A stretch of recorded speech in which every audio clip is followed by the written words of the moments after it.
네, 주식명가 MTNW 박용우 어드바이저와 함께 설 연휴를 앞두고 일단은 빼고자 하는 심리가 강해진 건지, 그러면 설 연휴 이후의 기회는 어디서 찾아야 하는 것인지 관점화해서 얘기 나눠보겠습니다. 박용우 위원님 모실게요. 어서 오십시오. 네, 안녕하세요. 네, 반갑습니다. 어느 섹터에서 오늘 또 투자 기회 봐주셨을지 궁금한데요. 같이 화면 살펴보겠습니다. 아무래도 시장 자체가 스타게이트라고 하는 키워드에 미국도 연일 관심을 보이고 있고 국내 주식에 있어서도 흐름이 나오고 있습니다. 전력기기, 건설장비, 환호성이다라고 하는데요. 자, 같이 얘기 나눠보겠습니다. 자, 박용우 어드바이저님, 진짜 미국에서부터 관련 종목들 진짜 등락이 나타나고 있더라고요. 국내 시장도 확실한 재료가 되고 있습니다. 그렇다면 일단 전력기기, 항상 강조해 주셨던 섹터긴 있잖아요. 예. 예, 현재 구간도 더 모멘텀 강화된 거네요. 그렇죠. 사실 얼마 전에 HD현대일렉트릭이 4분기 실적을 기대치 이하다라고 했지 사실 전년도 대비하면 50% 이상 늘어난 겁니다. 그래서 조금 조정을 받았는데 이 전력기기는 우리나라가 최고 강점을 보유하고 있다라고 말씀을 드렸습니다. 그러니까 대형 전력기기를 생산할 수 있는 나라가 전 세계에 많지 않거든요. 거기에 독일이 있고 우리나라 그 중국이 좀 있는데 중국은 지금 현재 배제당하는 입장이고 독일 같은 경우는 가격도 가격이지만은 납기 문제가 있어서 지금 대한민국 제품들이 납기, 가성비가 있다라는 것이 전 세계의 그 입에 입을 소문을 타고 특히나 미국에서 전력 설비 증가하면서 상당히 수혜를 보고 있다라는 건데요. 사실 그 먼저 전력기기 월별 수출 동향을 한번 살펴보겠습니다. 살펴보면은 전력기기 지금 12월 달, 여기 12월 달까지 그 2021년 12월 달까지 지표인데 12월 달이 사상 최고 수출액을 기록을 했거든요. 야, 전력기기 여기서 멈추는 거 아니냐? 아니십니다. 지금도 계속 이어지고 있고요. 또 다음에 배전반 수출도 한번 살펴보겠습니다. 배전반도 월별 수출 동향을 보면은 배전반은 상대적으로 아주 크진 않지만은 지속적으로 우상향 그래프를 보여주고 있는 게 맞고요. 우리가 전선 얘기도 지금 많이 하고 있지 않습니까? 예. 전선은 과연 어떻게 될까? 전선도 사실 그 올 상반기, 중반기 이후에 상당히 많이 늘었다가 하반기에 조금 주춤했지만은 여러분들이 보시다시피 전선도 상당히 강세를 이루고 있다는 걸 볼 수가 있을 겁니다. 트럼프가 AI 중심 스타게이트 프로젝트를 발표를 했는데 4년간 5천억 달러. 이거 엄청난 돈입니다. 사실 이게 이제 700조면 우리나라 예산보다도 많은 건데, 일론 머스크가 아니야, 그 돈 5분의 1밖에 안 돼 라고 얘기했지만, 이것이 시장의 이슈는 만들어주는 건 확실하다라고 보고요. 여기에 AI 하면은 그동안에 많은 얘기들이 했던 게 전력 문제였었잖아요. 네. AI가 데이터베이스가 많아지고 그다음에 데이터 처리량이 늘어나면서 전력 문제가 지속적으로 대두되고 있고 우리나라 전력기기들도 AI 시대에 따라서 발전할 수밖에 없다라고 이제 많은 분석들을 하고 계셨거든요. 그래서 전력하고요. 전력 설비 수요 증가가 뭐 눈에 보이는 듯합니다. 보시면은 좋고요. 그다음에 전력 설비는 우리나라 대표적인 회사들 있지 않습니까? 뭐 효성중공업, 그다음에 HD현대일렉트릭, 그다음에 일진전기, 재령전기, LS일렉 뭐 이러한 그 회사들이 있고 전선 같은 경우는 대한전선, 대원전선, 가온전선, LS전선 이렇게 여러분들이 보실 수가 있을 겁니다. 여기에 따라서 우리나라의 또 여기에 한 가지 포인트도 더 있는데 아무래도 이제 우크라이나 재건 그다음에 그 이스라엘 그 하마스 지역에 그쪽에 재건 이런 문제도 또 역시 붙어 있거든요. 그래서 전반적으로 올해는 이러한 이슈가 쉽게 사그러들지 않을 거다라는 생각이 듭니다. 그렇다면 올해도 고구나 이런 생각이 들고 사실 또 한 가지 섹터를 또 챙겨와 주셨어요. 네. 건설 장비입니다. 재건에 대한 그렇죠, 얘기 재건이죠. 같이 볼 수 있을 것 같고 그렇다면 종목군은 다 오케이다라고 우리는 생각해야 돼요. 사실 가장 좋은 건 섹터 좋은 건 알겠는데요. 그렇죠, 예. 어떤 종목이 가장 좋지? 그거를 판단하는 건 뭐지가 가장 어렵거든요. 제가 여러분들하고 이렇게 방송을 하면서 제가 항상 하는 거는 일단 데이터와 그다음에 그 기초 자료를 가지고 말씀을 드리고요. 지금보다도 앞을 보는 투자를 말씀드리고 제가 또 열심히 발품 팔지 않습니까? 전시회라든지 탐방이라든지 계속 다니면서 좋은 회사들을 말씀드리고 있는데 앞으로도 계속 그렇게 하겠지만은 이 건설 장비 월별 수출 동향을 한번 살펴보겠습니다. 건설 장비는 상당히 어려웠습니다. 지금 보시면은 2023년 그 이후에 굉장히 좀 2025년도 이후에 굉장히 안 좋았는데 사실 건설 장비들이 그렇다고 해갖고서 실적이 뭐 적자가 나거나 그렇지는 않았었거든요. 그런데 이제 기회가 만들어지는 겁니다. 이렇게 안 좋았거든요. 근데 좋아질 수밖에 없다는 거죠. 자, 뭐 700조 인프라 구축하게 되면은 아무래도 건축하게 되고 건설 장비 들어갈 거고요. 그리고 하마스 지역이라든지 그리고 우크라이나 이쪽에 재건하면은 이 장비들의 매출이 늘어날 수밖에 없을 거예요. 지금 이게 3년간 매출인데 현재 거의 바닥 부근에 있거든요. 여기서는 어떻게 해줘야 된다? 반등할 수밖에 없다는 얘기입니다. 자, 이제 트럼프가 우리한테 유리한 거 하나가 남았어요. 다 불리한 얘기만 했는데 유리한 얘기는 이제 우크라이나 얘기가 나올 거예요. 아마 지금 당장 그 행정명령 하느라고 그렇지만은 트럼프 입에서는 우크라이나 얘기가 안 나올 수가 없을 것 같습니다. 그래서 우크라이나 얘기가 나오면은 중국은 1차 배제가 되는 거고요.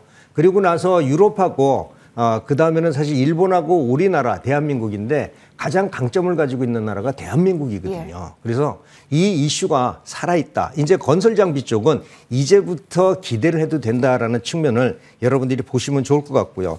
또 데이터 센터 건립할 때 인프라 증가도 수혜다라는 게 보는 게 좋을 것 같습니다. 그래서 전반적으로 우크라이나 재건 기대감도 있었고 또 트럼프의 그 스타게이트 얘기도 있어서 어제 강한 강세를 보였는데 나쁘지 않다라고 보시면 좋겠습니다.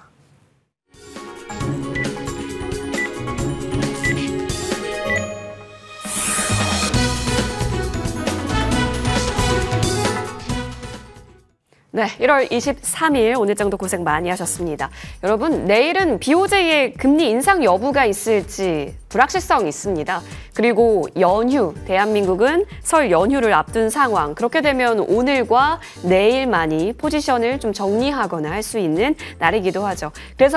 그래서 이제부터의 관점은 일단 차익인 안쪽은 좀 뺄 수 있는 심리가 강화될 수 있고요. 설 연휴 이후에는 어디가 또 좋을까? 그럼 바닥권에서 치고 올라오는 쪽에 있어서의 관심을 많이 가질 수도 있습니다. 일단 다 모르겠으니 테마성으로 움직이는 쪽이 오늘 상한가를 좀 장식을 하기도 합니다. 인맥주가 좀 강하게 흐름을 잡았던 것도 오늘 많이 펼쳐지고 있네요.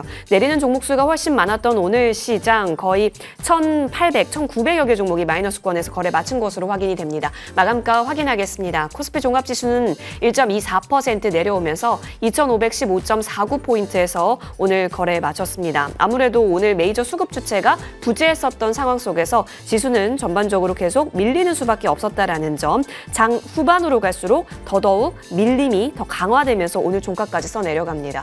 코스닥 보시는 대로 1.13% 내려서면서 724선에서 거래 마쳤습니다. 수급 보시겠습니다. 오늘 외국인의 현선물 매도폭이 좀 과합니다. 외국인도 6,200억 원이나 코스피 시장에서 덜어냈는데요. 사실 일간 단위로 보면 최근에 샀던 게 그렇게 큰 금액은 또 아니었는데 오늘 굉장히 또 큰 금액을 좀 덜어내는 흐름이 나타나고 있습니다. 기관 또한 오늘은 매도 우위로 줄곳해서 포지션 일관됐습니다. 코스닥 넘어가 보시죠.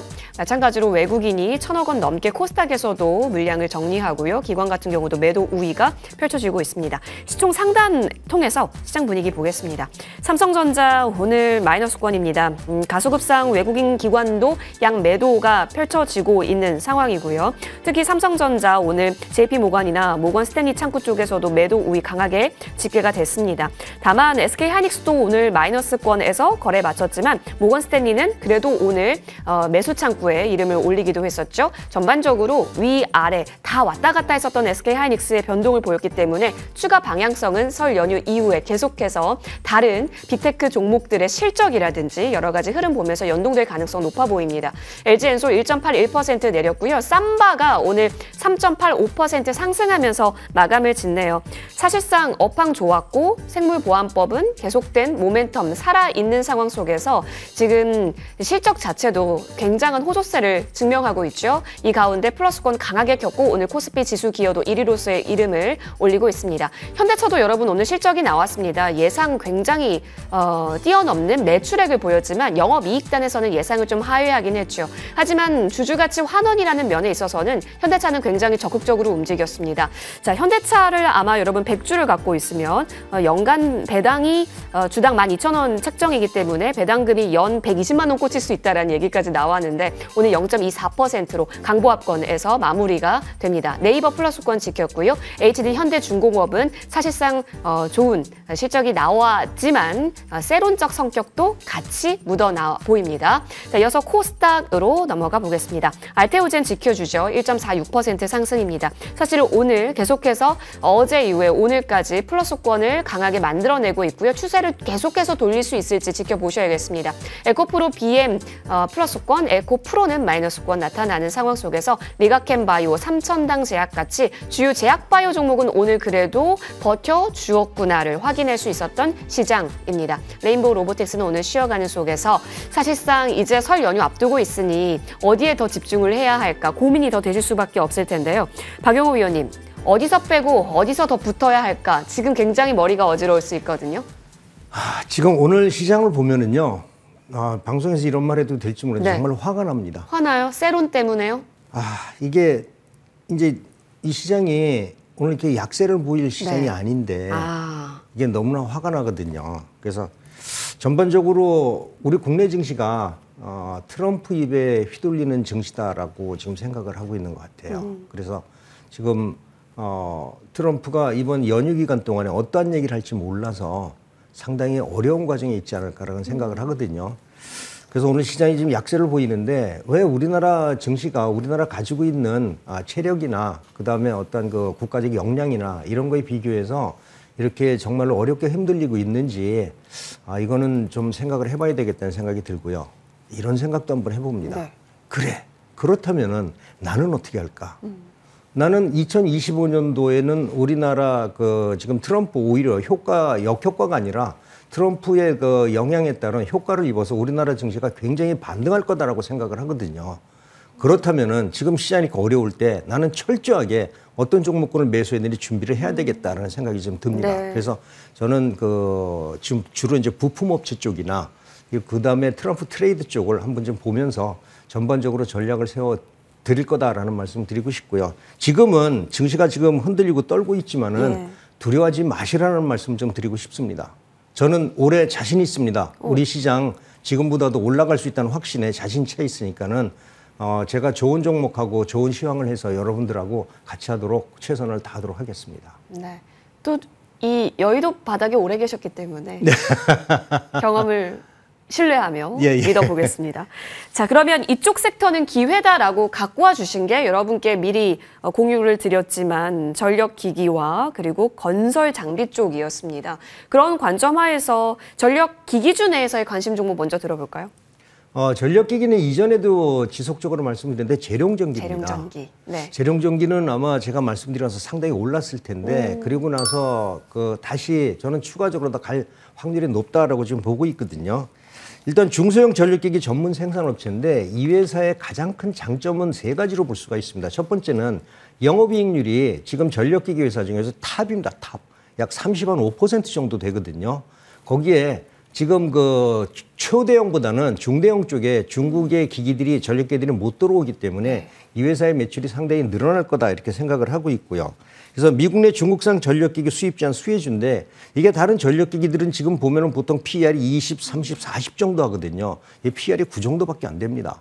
그래서 영업이익률도 상당히 높고 그다음에 매출액 증가율도 전년 대비 한 50% 증가를 했고요. 그래서 이 재룡전기는 추가적으로 올라갈 확률이 높다 이렇게 한번 보고 있고요. 그래서 지금 현재 재룡전기는 1차 목표가는 7만 원 정도 설정해 드리고요. 그다음에 손절가 45,000원. 사실 1차 목표가를 7만 원 이상으로 선정해 드리고 싶은데 이게 이전 고점 부근이라서 조금 쉬었다 갈 수도 있다. 이렇게 보시면 좋을 것 같습니다. 알겠습니다. 1차 목표가 7만 원 라인대까지 일단 잡고 여기서 어떤 방향을 잡아가는지 이후에 추가 움직임 보겠습니다. 재룡전기에 이어서 건설 장비단도 봐야죠. 봐야죠. 예, 대표님 어딜까요? 네. 저는 현대 에버다임을 보고 싶거든요. 이건 제가 이제 전년도 11월 달에 건설 장비 전시회 가서 여러 업체를 봤는데 현대 에버다임이 사실 현대 쪽으로 인수한 지가 얼마 되지 않습니다. 이제 준비하는 기간인데 현대건설기라든지 그다음에 HD 현대 인프라코어라는 이쪽에 사용되는 그 장비들을 거기에서 현대 에버다임 다 공급을 하고 있더라고요. 자, 그렇다면은 뭐 현대건설기계나 HD 현대 인프라코어에서 건설 장비를 팔게 되면은 현대 에버다임 장비를 장착을 할 거고요. 또 이러한 것들은 우리 재건 쪽에도 상당히 유용한 이런 프로젝트가 될 수 있다고 봐서 다른 종목들도 좋지만 이 현대 에버다임은 아직은 시세를 분출하지 않은 종목이라는 점에서 관심을 가지시면 좋겠다라는 말씀을 드리고요. 1차적으로 목표가는 12,000원 정도 설정해 드리고요. 그다음에 지지 이탈가는 7,000원 정도 설정해 드리도록 하겠습니다. 네, 현재 구간을 굉장히 잘 지켜내고 있습니다. 현대 에버다임. 그렇다면 이 구간에서의 움직임 같이 주목을 해보시면 좋겠습니다. 1차적으로 12,000원 라인대 보겠습니다. 자, 이어서 1월에 첫 거래일에 주신 종목이 혹시 뭔지 기억하십니까? 로보티즈예요. 예. 이게 단기간 상승률이 엄청납니다. 더 갈까요? 로보티즈도 제가 전시회 탐방하고 나서 네. 2025년도에 지금 로봇이 간다면은 이 회사가 가장 유리할 것 같다. 다른 감속기 만드는 회사들도 있고 그다음에 우리가 얘기하는 휴머노이드 로봇도 있는데 이 회사는 감속기하고 일체형 모듈을 만들고 있고요. 그다음에 모빌리티 쪽에 상당히 강한 모터 구동까지도 함께 그 세트로 모듈을 다 만들고 있거든요. 그래서 이 회사는 또 이제 LG하고도 또 연관이 있는 회사라서 레인보 로보틱스 같은 효과가 날 수도 있다라고 말씀을 드리고서 했는데 좀 많이 올랐는데 네. 저는 2025년도에는 로봇 시장에 또 이슈를 만들 거다라는 생각에서 지금보다는 뭐 단기적으로 급등해서 조정은 좀 받겠지만은 올해도 추가적으로 반등이 가능한 종목이다 이렇게 보시는 게 좋겠습니다. 좋습니다. 로보티즈 아무래도 탐방도 다녀오셨고 기업 내용도 잘 아는 관점 하에서 잘 좋은 자리에서 잡아주셨는데요. 추가적으로 벌써 1월 말입니다. 1월 2일에 주셨는데 흐름 좋게 나왔고 앞으로도 응원 많이 해보겠습니다. 자, 지금까지 주식명가 MTNW 박영호 어드바이저와 함께했습니다. 여러분 오늘장도 고생 많이 하셨고요. 이어지는 머니투데이 방송과 함께 내일장에 있어서 승리 전략도 꼭 챙겨가시죠. 저희는 여기서 물러납니다. 시청해주신 여러분 고맙습니다.